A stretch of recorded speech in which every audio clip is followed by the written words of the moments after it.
We need to get to a place where Indigenous peoples in Canada are in control of their own destiny. On the heels of a racially charged murder case in Saskatchewan, the Prime Minister announced the legal framework that will guarantee the rights of Indigenous peoples.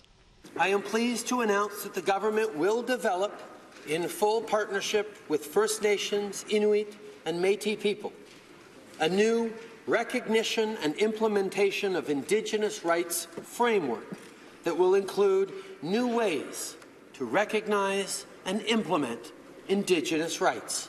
The changes will impact Indigenous governance issues and the role Indigenous peoples play in energy projects. The government hopes to deal with issues at the front end and avoid lengthy legal battles.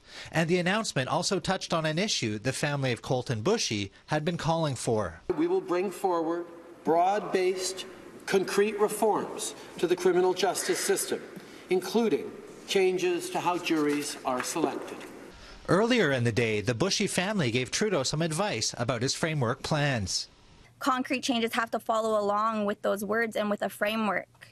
And working with, when it's regards to Indigenous people should be included in the process. The government also plans to engage with provinces and the public on the changes. He says the framework will act as a foundation for all dealings with Indigenous peoples. As a starting point, it should include new legislation and policy that would make the recognition and implementation of rights the basis for all relations between Indigenous peoples and the federal government moving forward.